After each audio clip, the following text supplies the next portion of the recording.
Well, Tom's gone.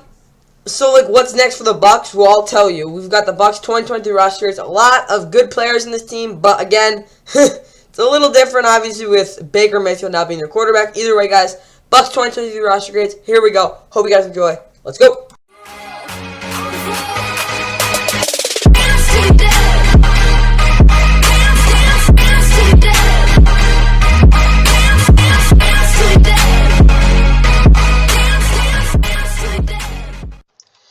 And with that, what is going on, guys? Welcome back to the NFL. Of course, please like and subscribe. Hope you guys enjoy. I have the Tampa Bay Buccaneers 2023 roster grades. Obviously, coming off a season that was pretty disappointing, of course, where they went 8-9 and really didn't have a really underwhelming, boring, ugly football team. This year, they're looking to have a little more juice. Obviously, with Baker Mayfield not being the quarterback, they should be able to have that. Obviously, they might not be as consistent, but they weren't even consistent last year. But, of course, Tom Brady no longer here. They're looking to move on. We'll see what they can do, obviously. The roster overall, I think it's pretty decent, not going to lie, but we're going to get right into it. Starting out with Baker Mayfield in this cornerback room. Here we go.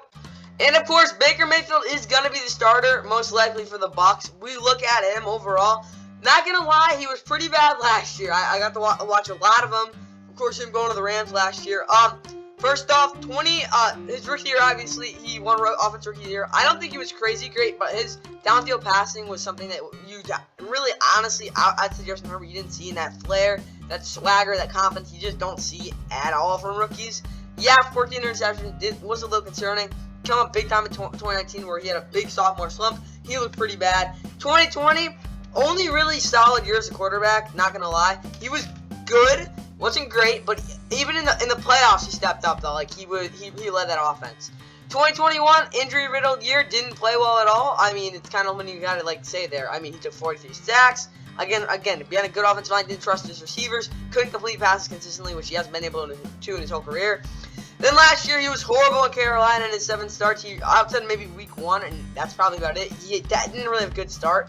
And then when he went to the Rams, outside again that he is clutch. He does win you close games when he needs. Like he can win games for you, like big time games. But the one problem is you looked at him. He had that again. It peaked super early. He had those two big drives. 63 comeback against the Raiders, obviously on the Thursday night game. But outside that, I mean, he wasn't terrible with us. But I mean, that Seattle game was kind of painful. So, Baker last year was pretty bad, not consistent at all. He might win you a couple close games. Honestly, I wouldn't be surprised if they beat a really good team this year. I don't know. Who the heck are they playing this year? They might win in Buffalo. I honestly would say I'm not even kidding. They could win in Buffalo if Baker Mayfield pulls some magic out of his butt. I'm not even kidding. Kyle Trask is their backup. He's pretty awful. I mean, I thought he was accurate coming out of college. Yeesh. I mean, I knew he had a bad arm, but holy crap has he looked bad in practice and in preseason. He's not good. And then John Wolford, again, former Ram. He actually won a game. Last year wasn't great. I wouldn't say he was terrible, though. Again, the start against the Cardinals was just a complete mess, but the other games he played in, he was okay. He was, again, 2020, he came up big time for us in that one game against the Cardinals. He's not a terrible guy to have on your team, but he's definitely not one of the best backups in the league for sure. Or top half backups. So overall, the Bucs have a pretty crazy quarterback room. Just because Baker can pull something out of his butt, I'll give them a C- at quarterback because I'm not gonna lie. I wouldn't say there's 16 quarterbacks that Baker made. Like, I'm gonna be honest. If you put at the Bills and in the scenario that Baker Mayfield's gonna probably be going into in that Week 7 game, I don't know if there's 16 quarterbacks that would win that game. He's one of them because again, he does pull stuff out of his butt. It just happens. Like he can do it. So, you know what? Do I give him a? I don't know. Do I give him a D+? I might just give him a D+ because Baker Mayfield is not good. So, 15 points because, again, maybe one high, but outside of that, it's going to be a complete mess. But because Baker Mayfield last year was really bad. I mean, he was good with the Rams. I got to give him a D+ because, he's looked bad too. So, just right now on paper, Baker Mayfield's a bad quarterback. Time for running backs. And our running back for the Bucs is kind of just not good. Rachaad White was probably the best player on this offense last year. Behind an offensive lineman that was totally finessed, could not block for their lives. He was really agile, broke a lot of tackles, really good yards after contact, but at the same point, his vision is not great. He can't break a big run, and he does get stood up once in a while. He doesn't give you the best options at all, but he is pretty versatile, and I don't hate him being the #1 back here. Chase Edmonds, I mean, I'm going to be honest, I don't think he's been good since 2021, and that was like the beginning of the year. Like, he was good, he had a couple good games there, good in 2020 even, but since, I don't know, like, since he went to Miami, he's been pretty bad, not going to lie. Like, he's not great, but he's not the worst guy to have. Keyshawn Vaughn, again, outside of that touchdown in Carolina, he's been pretty bad as a guy who's gotten consistent carries. Patrick Laird, I'm gonna be honest, I haven't seen him play since he played with the Dolphins back in 2019, and they were tanking. So, yeah, not the greatest running back room. To be honest, I'm gonna give these running backs a D. I don't think it's awful, but I have no confidence in Rashad White, and Keyshawn Vaughn probably shouldn't be on a team, and like Chase Edmonds, I mean, he could be on a team, but like they don't have a good back on their team. I mean, Rashad White will be okay, but time for the wide receivers now. That was pretty bad. Okay, pretty similar group to last year. First off, Mike Evans, he's a top 20 receiver. Again, he had that massive, and I mean massive game against the Panthers last year. But outside of that, I mean, he didn't have a great year. He had half of his touchdowns came against Carolina in that Week 17 game. He's still a very good #1 receiver in my opinion. Again, he had a big step down from 2021 where he had 14 touchdowns, but he really hasn't had a great year, like a great year since, I don't even know, maybe 2018 where he was great, but he's had a 1,000-yard season for his whole career. Yeah, I'm gonna be honest, I don't think he'll hit that this year, which sounds crazy, but I don't think he'll be able to hit it. He's not the most efficient receiver at all. Again, he's actually got some pretty good speed. He actually runs his route pretty efficiently, but again, his hands aren't great. And he doesn't to be honest, he's just not very consistent overall. I mean, he can run great routes, but he doesn't always do them. He's not, like, very fine-tuned. That's why they have Chris Godwin, who, I'm going to be honest, is probably going to be their best receiver this year. He was really underwhelming last year. I am concerned with the fact that he wasn't creating nearly as much separation as he usually does. His routes weren't even close to as efficient, but they were still pretty good. Again, I don't know. I was just very underwhelmed by him last year. He didn't really make one big wow play or create really any separation. He just got a lot of targets and he made his plays. So I like they got a reliable guy like that. But Chris Godwin's forming more into a possession receiver, which I don't think is great. Russell Gage, I mean, he's a good slot option. He works, but he's just not a #1. Like, you saw him in the games he was a #1. He wasn't great. I mean, like, when he's a #3 option, like I hope he is this year, I think he'll be good. Like, if these 3 receivers can stay in the field, I think they're fine. And then even Trey Palmer, who is a weird receiver out of Nebraska, I mean, he doesn't create much separation. He can get downfield, though. He's a pretty good physical red zone threat. But he's not huge. He's pretty small, but he actually, I'm not gonna lie, he actually can go up and high point the football, even though he's not the tallest or really the fastest at all. He's actually pretty athletic, so I like him there. Devon Tompkins, he's a returner. I don't know, he's a 5th receiver, I guess, maybe a gadget guy. No idea who Kalen Geiger is. UDFA at Texas Tech. I didn't watch much Texas Tech football outside of the games that I saw with Tyree Wilson. So, I mean, I guess I've seen him play, even though I didn't know that's who he was. Okay. David Moore, he's played a little bit. Again, he played with the Seahawks a couple years ago. He's there. That's what I got. I mean, outside of these 2 receivers and maybe Trey Palmer, I'm not super confident with this group. I'm still going to give the receiving core a B. Again, their depth isn't great. They really only have 4 guys who I'm reliable with. And again, all of them I mean, at the best, Chris Godwin was good last year, but none of those guys were really that great. Like, Mike Evans did not play like a #1 receiver last year, even though he is. He's top 20 guy. But, hey, they're still there. They just didn't play well that last year. I gotta keep that in mind, though. So, 9, 18, 24 points. Best case scenario, I mean, these guys are really, really good. Worst case, I mean, they're gonna be, like, right around where they were last year. Tight end position, here we go. Alright, Cade Otton, as he just basically being forced in as a starter, was not bad last year. He was really good underneath. He didn't drop too many passes. Again, he had a couple big touchdowns. Not the worst blocker, but I mean, he's actually a pretty decent runner. I think he'll actually have a pretty decent year this year. I like Cade Otton. He's a decent tight end. I mean, again, for a 4th-round pick as a rookie, he performed pretty well. Payne Durham, out of Purdue, I don't like him a lot. I mean, he can block, but it's kind of about it. And then O'Keefe, shouldn't just know. That's what I got. I mean, he's athletic, but that's kind of about it. He's just going on the field as an athletic, bigger dude. And And then even David Wells, who I'm going to be honest, probably shouldn't be on this team. But he could get cut. I'm going to be honest, don't know much about him. I've seen him play a little bit in preseason, but yeah, he's on this team. But I like K-Dot and the rest, and maybe Payne Durham can go out there as a blocker, but Ko Keith, you don't want to see on the field. So this tight end room, I'll give him a C- because I do think K-Dot in the worst case will be an average player, but I do like him. I think he'll be good. But again, outside of that, Payne Durham, again, he will provide value, but again, they just don't have much of tight end right now. K-Dot should be decent, but again, it's not that good. 8 points. Time for the offensive line. All right, this offensive line should be better than last year. Luke Gedeke, didn't he get hurt last year? I thought he got hurt.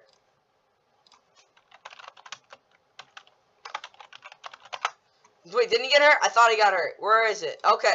Luke Gedeke. Oh, no, he didn't. Yeah, he did get hurt. What am I saying? Yeah, he got hurt last year. I remember that. But, yeah, he had a tough rookie year. I think he played, like, center at some point. He's played everywhere in the offensive line. I do think Luke Gedeke does have some potential, though.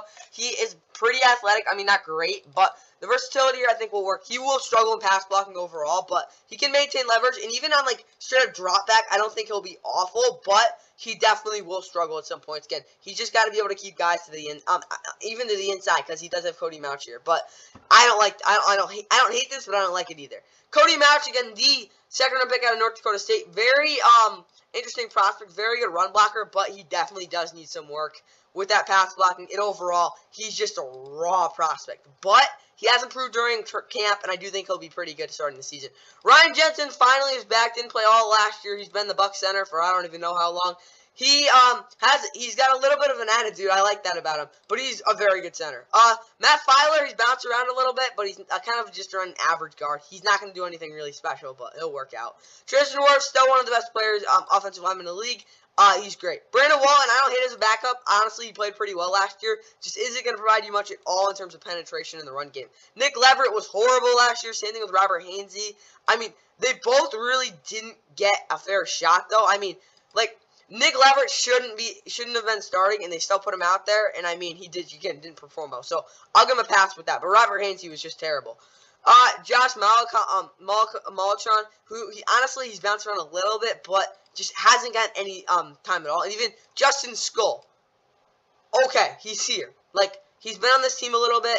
He's played. I mean, he's actually gotten a little playing time, but he ain't very special either. So outside of Brandon Wallen, I'm not very stoked about this offensive line. Even Aaron Steen, I think he got hurt. Whatever. This offensive line's a lot of unknowns. Luke Gedeke starting isn't the greatest, but when you do have Tristan Wirfs here and Ryan Jensen, who I hope is healthy, Matt Flower, Cody Mouch, most of the offensive line is good. The depth is pretty mediocre, and Luke Gedeke starting isn't the greatest, but again, he will be able to. I think he'll be pretty good. I'm not gonna lie, I am actually a believer in this Bucs offensive line. I do think they'll be a lot better than last year, just for the fact they've got guys who are at least competent. Like, they didn't have that at all last year. They didn't have a single offensive line that I'm like, okay, they should be good, because again, Tristan Wirfs was battling injuries the whole season, and he still played really well. But again, he's back healthy. This offensive line they'll be okay. Again, the continuity net might not be there, but they have the guys to do it, so I'm pretty good with this offensive line. I got to give him 12 points. Let's get this overall offensive grade. Yeah, this offense does come to a D-, but I'll give him a D+. I'm just going to straight up say it. They'll score some points,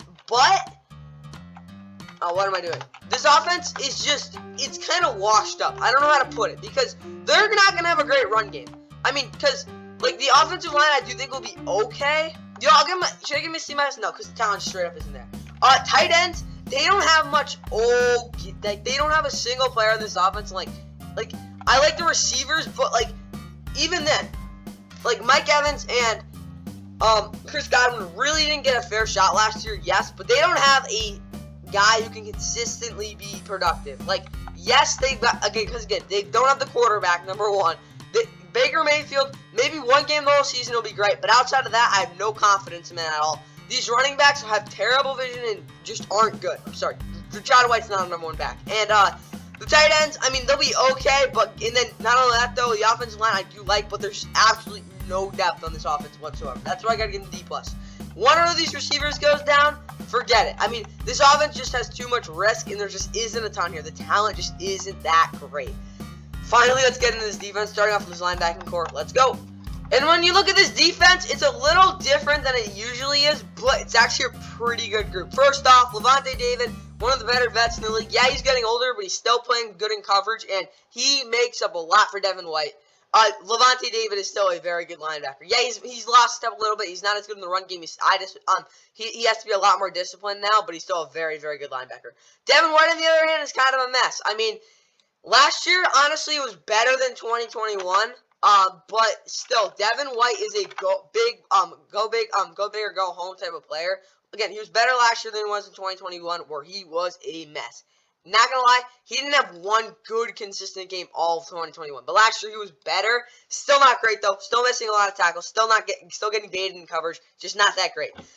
The depth is a bunch of rookies. Servania Daniels out of Pitt was actually a very solid linebacker for them. He made a lot of stops, but he also had Kalijah Cansey, so that did help. But yeah, he's not bad at all. Like he's a good run stopper. Again, not great in coverage, but I do think put him in zone. He's fine. Yasilis Gilbert III out of Akron. Not gonna lie, I haven't seen much of him at all, so I don't know what to expect from him. Like he's kind of an unknown. And then J.J. Russell, Jeremy Banks, same type of thing there. So outside of Levante David, Devin White, and probably Javaikia Dennis, I don't know what you're gonna get from this linebacking core.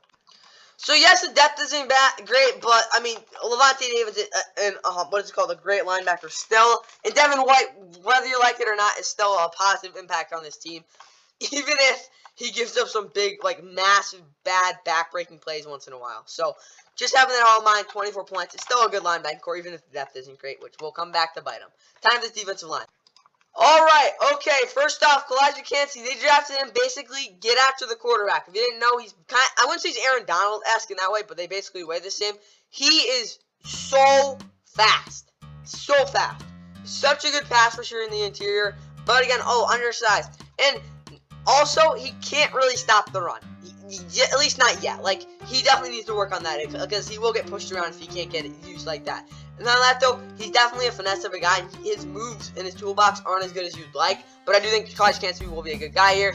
Vita Vea, still probably the best nose tackle in the league. I mean, he somehow gets pressure at 347 pounds, and he's the best run defender. Forget skill, but having a guy just stand there and use power, there ain't a guy better than him, because Vita Vea is so hard to move. And then even Logan Hall, who actually, the second-round pick out of Houston, showed a lot of promise last year when he got snaps. I do think he'll be pretty good this year. He's still pretty raw, but he has a couple really nice moves. His scissor move is really good. As well, Patrick O'Connor getting a backup on this team. I'm not mad about him being here. He works. He's not bad. And then Greg Ganskin, former Ram, they signed him this offseason. He's a pretty good player. He's actually pretty fast for a nose tackle as well. And then Willington Prevlian out of Rutgers. No idea who this dude is. So, yeah, you got 5 guys I'm pretty confident in. The rest, I mean, who the heck knows? But at least there's, Denny Senna I've actually heard of. He actually played a little bit last year. Yeah, he played for the Bucs. He actually has a little bit of experience. So they got like 3 good nose tackles, but outside, and Patrick Connor, but outside of that, I mean, it could be better. A lot of projecting for this defensive line, but I'm still giving them a B, because they got an elite nose tackle. I mean, Kalijah Cansey should be good. Logan Hall should be good, but they're both young. So there's a lot of potential in this defensive line. Again, great games will be fine, but again, the versatility just isn't there. The depth isn't great. But again, they've got some guys who I'm pretty confident in. But again, I can't straight up say Kalijah Cansey and Logan Hall will be super good. If they are, it's the best defensive line in the league, which for a reason maybe will be why this defensive line can get enough penetration to the fact where these linebackers don't have to be elite when they're, these linebackers don't have to make so many tackles, where they just make it easy for them as well. So I do think that if they can play their best potential, it's like an A probably, but right now, just straight up because of basically 2 rookies there, I got to give them a B, which comes out to 6, 12, 16 points for that defensive line. Time for the pass rush. Okay, let's hold the horses on Shaq Barrett this year, because he is 30 years old and he's coming off a torn ACL. I'm just gonna say that straight up. I don't expect him to come out right off the gates and get like 5 or 6 pressures a game and just be a menace. I think he will be by the end of the season, but give him a little time to get back, because again, he has been rehabbing. He hasn't played football since like the middle of the fall. And as well, Joe Tryon has not been great so far in his career. He's actually been better as a guy in coverage than he's been at getting at the quarterback. He doesn't have a consistent move whatsoever, a go-to move at all. I mean, maybe you could say his swim move is that, but at the same point, he can't get off blocks as well as he needs to. And even in the run game, he can't set the edge. Joe Tryon has been a bust so far. I mean, not a bust, but he's been a big disappointment so far in his career, and he needs to be good this year. Anthony Nelson, very solid backup guy. He flat out gets to the quarterback. I don't know what he does. His toolbox is not good. Finds a way to get the quarterback, and that's what I love about him. And he's consistent too.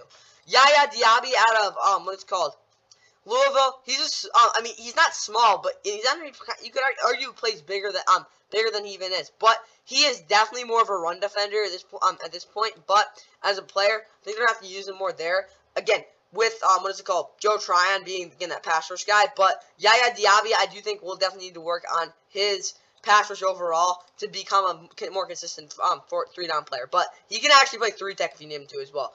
And then Jose Ramirez. I didn't know Jose played Jose Ramirez is the Guardians' best baseball player, but I didn't know he played football. But actually, in all seriousness, he was Eastern Michigan's. I think he might have been captain, but he was their best player last year. And then Cam Gill. I mean, he works.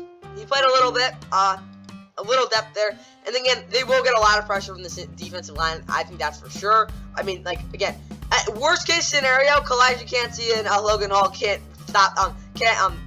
penetrate, but they will, and I mean they will get after the quarterback. Like this group, they don't have a true number one yet off the edge, but they've got depth. I like what they've got going here.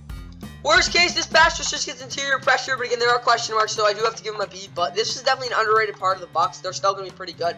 And just the fact that Shaq Barrett's going to take a little while to get back, I do think this pass rush by the end of the year will be one of the better groups in the league. But just the fact that, again, Joe Tryon has not been great so far in his career. And again, I like Anthony Nelson, but you can't have him down there on there every single down.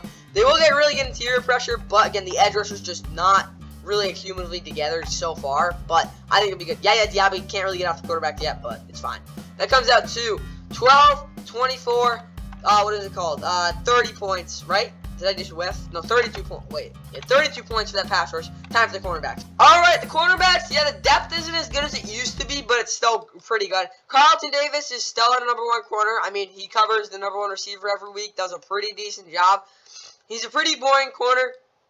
His ball skills are pretty underwhelming. He's not going to make any great plays. His pass coverage, his man coverage is decent. He loves playing inside leverage. I mean, loves. He does not want guys getting over the middle on him. He does have the speed to cover guys over the top as well. So overall, very versatile dude. His zone coverage isn't great. They don't want him having to read the quarterback as much as you'd like, but a guy who can cover a number one receiver is huge. And then again, Jamel Dean, who actually did emerge a little bit more there. He's more of a slot type of dude, but he can also play a lot more outside.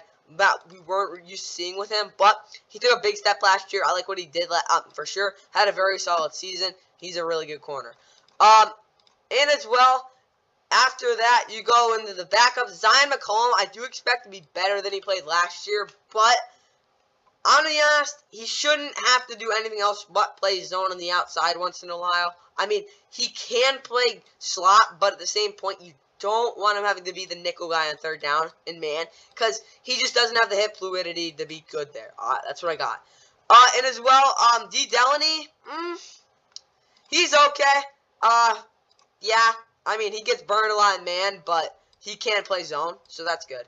Yeah, he's not great. Anthony Chelsea, you might see a little bit as well. At what is it called? Central Carolina. Not gonna lie, I mean, was Coastal? I forgot. He's kind of irrelevant, but he's a good special teamer. That's kind of about it though, because even Don Gardner, you might even see at South Dakota State. He was a great. Honestly, I thought he was All-American for the FCS. Whatever. They got two really good corners. Zion McCollum and a mediocre D. Delaney. That's kind of about it. There's no depth, but again, they have two corners that if they stay healthy, they'll be fine. I mean, the cornerback room's a B because, again, they've got Jamel Dean, Carlton Davis. Those two are a top 10 cornerback duo for sure in the league. So I just got to keep that in mind. So I got to give them a B.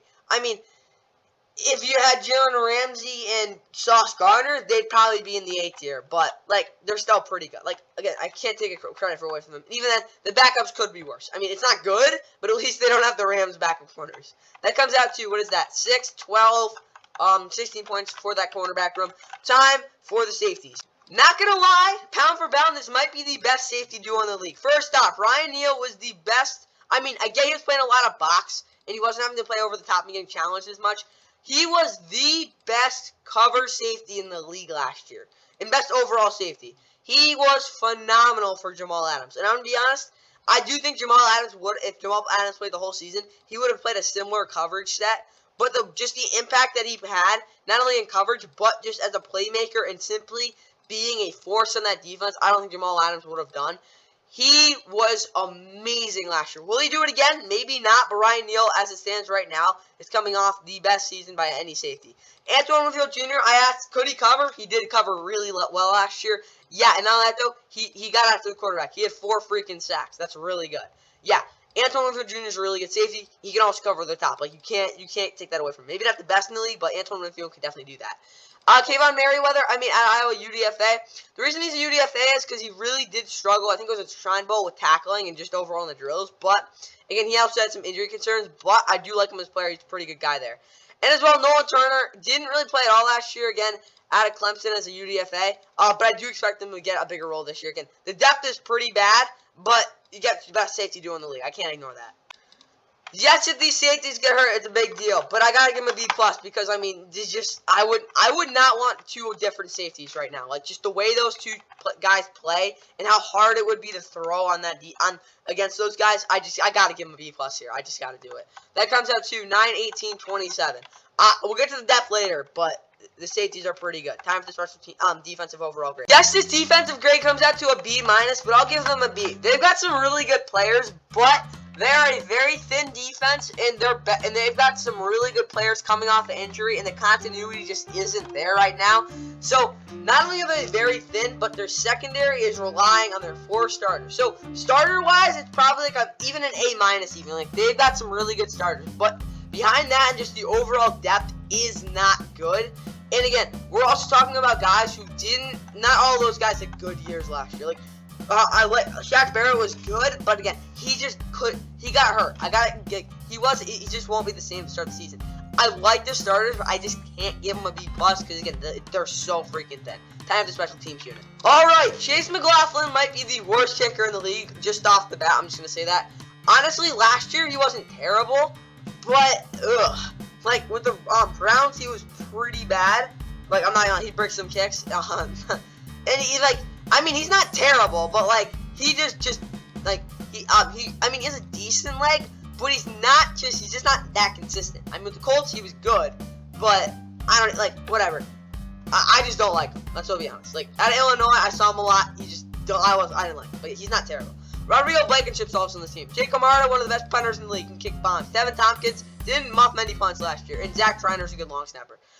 I'm just being biased. I don't like Chase McLaughlin, but this is a pretty good special teams unit. Yeah, I'll give him a B. The special teams unit works. It's not terrible. I mean, again, I don't like Chase McLaughlin, but it's fine. Like, he works. He had a good year last year. Okay, 3, 6, 8 points. Good job. Time for the depth. Alright, the depth for the Bucs is pretty awful. It might be the worst in the league, not going to lie. First off, quarterback depth. Not an F, because they have some guys. Probably D-. No, I'll give it a D. Running back depth, D probably. No, D+. Wide receiver depth, C-, D+. Tight end depth, D+, no, D. Offensive line depth, close to an F. Probably like a D-. Overall offensive depth, D. It's not good. Linebacker depth, D-. Defensive line depth, C-. Pass rush depth, C. It's actually not that bad. Cornerback depth, C-, D probably. 6 depth, F for sure. Flat out F. It's really bad. Defensive overall depth, pretty inconsistent. Probably a D+. I'm gonna be honest. The Bucs have pretty bad depth. I'm not gonna give them an F, because it's not like it's hard to get an F for depth. You can't have. F for depth. Blech. Tongue twister. Because simply you can't have any established or consistent or like liable, or I don't even know. You can't have anyone reliable as backups. Like, that's how bad your depth has to be. So, considering they at least have something, I'll give them a D. That comes out to, what is that, 8? It's pretty awful. Their depth is terrible. Time for the identity. Alright, this Bucs defense will be able to stop the run well this year, I hope. I mean, I don't know. They should be able to. Their tackling will be better. Todd Bowles will at least make this defense competent. But offensively, I have no idea in heck what they're going to do. Because their running backs are not great. I mean, they got some good run blockers. I do think this offensive line will be able to do something.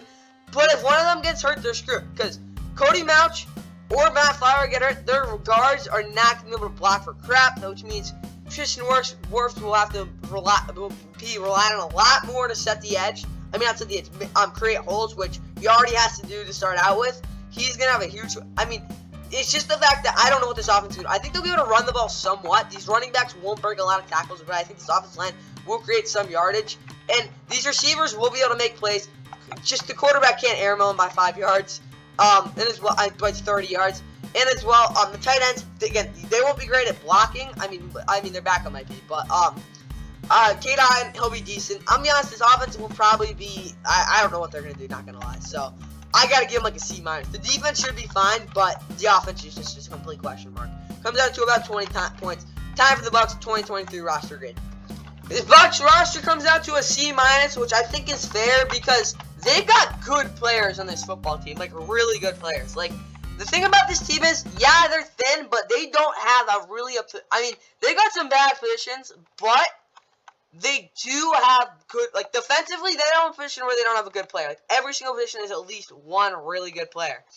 And then, and the offense, I mean, tight end could be better, running back could be a lot better, quarterback's a mess, but wide receiver and the offensive line should be decent. Again, the offense is a mess, the defense is good. That comes out to around a C-. I mean, the Bucs, I don't expect really a lot of them at all, but I think they'll at least be able to compete, which I think is good. They're going to be like one of those mediocre teams. Like, they're going to be probably a top 10 pick, but they're going to be like 9 or 10. They're not going to be like terrible, but they're not going to be very good. So they're going to be like bad, but not, oh god. So this roster has some talent, but they got no depth, and I'll be nice giving them a D.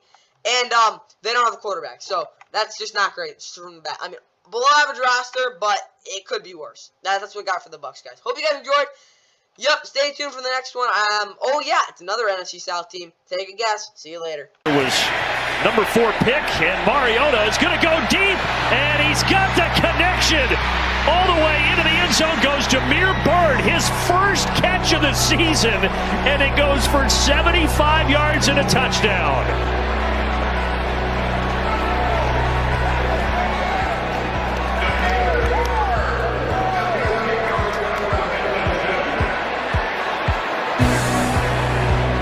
So how about that, Jameer Byrd? You haven't had any action all season.